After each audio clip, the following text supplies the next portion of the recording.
Vous connaissez tous Shrek, mais est-ce que vous saviez que c'est l'une des 100 franchises les plus rentables de l'histoire? Presque 6 milliards de dollars pour 4 films et des produits dérivés bien moches. Ils ont fait des crocs Shrek, putain! Mais il y a aussi eu des jeux vidéo, et pas un ou deux, non, plus d'une trentaine de jeux Shrek, complètement passés inaperçus tellement ils étaient daubés.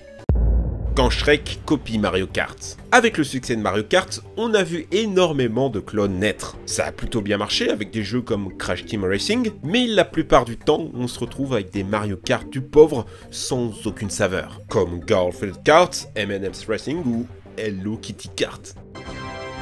Et c'est la même chose pour Shrek, avec pas un, mais 4 jeux de racing. Pour commencer, Shrek Swamp Kart Speedway, sorti sur la Game Boy Advance en 2002. Le jeu commence, et on est accueilli par ce sublime écran titre. Ce mec veut clairement me défoncer la rondelle. Les graphismes sont vraiment hideux. Il est même considéré comme un des 20 jeux les plus moches de la GBA. Le pire, c'est la course piste de l'effroi. C'est pas possible. Quelqu'un a chié des haricots là. Et pour ce qui est de la maniabilité, on est plus sur un jeu d'auto-tamponneuse que de karting. On rentre dans tous les murs et c'est quasi impossible. On va dire que c'était l'erreur du débutant. Voyons le prochain. Ah merde. 2006, Shrek Smash and Crash Racing, développé par Activision, est sorti sur presque toutes les consoles de l'époque. On sent qu'Activision a eu la volonté de bien faire. Ils ont troqué les véhicules du précédent jeu contre des montures. Pour être plus original, malheureusement rien n'y fait. Le jeu est si lent, c'est pâteau, glissant. Oh, ça glisse! Et puis mais parlons de ça. Victory! My breath-holding prowess can take anybody's breath away.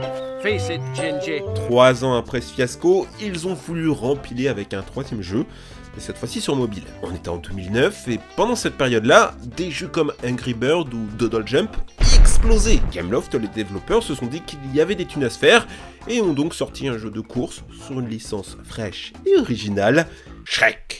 Ouais, je suis pas sûr du choix. Surtout que Mario Kart n'était pas encore là sur mobile. Ils avaient donc le monopole des Mario Kart-like sur ce format. Et le jeu a été une réussite. Il a même obtenu un score de 7 sur 10 sur IGN. La licence Shrek était en fin de vie, et voilà que sur la dernière mi-temps, c'est le but.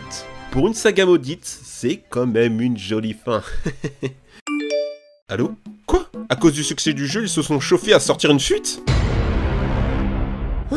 2011, Superstar Kart sorti sur toutes les consoles de l'époque. On revient au problème des jeux précédents, et Shrek n'a toujours pas appris à fermer sa gueule. Oh, this'll come in handy. Way hey. Whoa, look out, downwind. Ironie du sort, le seul jeu correct, celui sur mobile, a été supprimé. Du coup, il y a des pétitions, histoire de sauver l'honneur des jeux cartes Shrek. Les jeux faits à la va-vite juste après la sortie du film. Le succès de Shrek était un peu inattendu, alors il a fallu speeder. Peu après la sortie du film, sort sur Xbox et GameCube un jeu très sobrement appelé Shreks. En gros, Merlin a kidnappé Fiona et le but sera de la sauver. Et déjà rien que les premières minutes du jeu, rien ne va. Mais gros, mais qu'est-ce que tu fais? Calme-toi, regarde ta gueule. T'as pas des cuissots à t'appeler Sonic? Le jeu est vraiment nul, c'est ultra linéaire et ça consiste juste à faire des quêtes de merde dans un monde moche. Non mais sérieux, expliquez-moi ce qui se passe là. Peu après cette purge, on a sur PC un jeu du nom de Shrek Game Land Activity Center, un jeu plutôt anecdotique avec quelques mini-jeux sans grand intérêt, genre là on peut faire des mots croisés, génial. Le fun! Et des jeux OSEF comme ça, il y en a plein d'autres. Je pense notamment à un jeu où le but est de s'occuper des enfants de Shrek et de Lan sur DS. Oui, ce jeu existe réellement, c'est une sorte de Nintendo du pauvre, mais avec des bébés Shrek. Sauf que là, il n'y a aucune interaction, à part leur donner des jouets et les voir s'amuser. Le fun! Un Super Smash Bros Shrek, mais version Leader Price. Shrek Fairy Tale Freakdown sur Game Boy Color. Un jeu de combat avec des personnages de Shrek. Je sais pas pourquoi ce jeu existe. Déjà, c'est sur une console déjà morte, la Game Boy. Et puis, un jeu de baston sur Game Boy avec seulement 2 boutons, on le sait que c'est nul. On le sait que ça marche pas. Alors en plus, quand c'est fait à la va-vite avec un héros qui pue la merde, littéralement, bah non en fait. Et puis c'est comme pour le karting. Après ce fiasco, ils font pas lâcher l'affaire sur le concept. 4 ans plus tard sort Shrek Super Slam. Sur quasiment toutes les consoles, encore une fois. Le concept est le même que le jeu Game Boy, sauf que là, ça en fait, ça a l'air bien. Non mais sérieusement, regarde-moi cette cinématique au début. Cet écran titre avec cette musique épique. Comment ce jeu pourrait-il être mauvais? C'est encore Activision qui est derrière tout ça, et ben ils ont encore massacré la licence. Le jeu a été un énorme flop, mais étrangement, il a tout de même réussi à trouver sa communauté fidèle. Il y a des Reddit dédiés, des mèmes par milliers, des speedruns acharnés, des streamers spécialisés, et même des tournois e-sport qui sont organisés. Tu peux gagner de l'argent en jouant à Shrek Super Slam. T'as toute une méta avec cette tier list et ce top de puissance. Des gens sont tellement fans qu'ils réclament par pétition un remake. Je suis comme vous, je comprends toujours pas. Un Mario Party Shrek, mais version Aldi. Cette licence avait vraiment Mario en aggro. Ce que Mario fait, Shrek le fera. Même Mario Party. Ça se passera sur Shrek's Treasure Hunt avec un but très simple, ramasser de la nourriture pour faire un pique-nique avec Fiona. Puis après avoir tout ramassé, on a le droit à des mini-jeux claqués, comme par exemple écraser des rats. Super.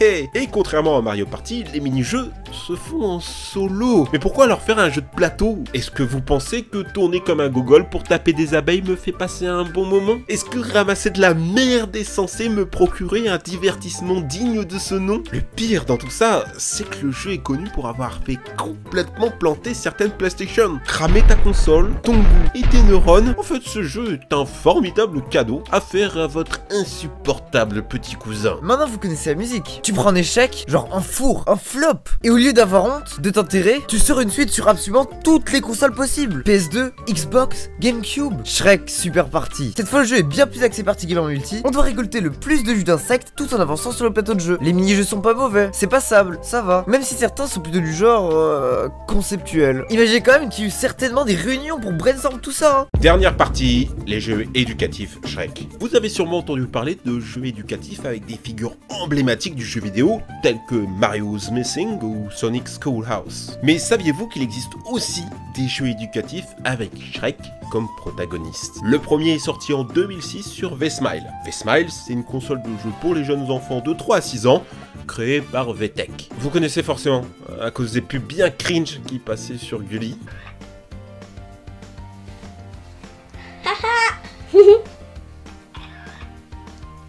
Sur cette console, on y retrouvait surtout des jeux éducatifs à licence. Et dans le lot, on a eu le droit à Shrek Dragon Tail. Dans le menu, on aura le droit entre Learning Adventure ou Learning Zone. Learning Adventure se décompose en plusieurs niveaux dont le but sera de tout simplement t'apprendre des trucs. Par exemple, au début, on devrait aller chercher des caleçons que Pinocchio a perdus. Et c'est censé nous apprendre à nous repérer avec une boussole. Lorsqu'on doit chercher le chapeauté, on nous apprend les multiples. Même l'affrontement contre le boss final, c'est une leçon de français. Là, il faudrait écrire le bon mot, mais attention, de façon épique. Après, on a Learning Zone, des mini-jeux éducatifs. Par exemple, là, on nous apprend les fractions.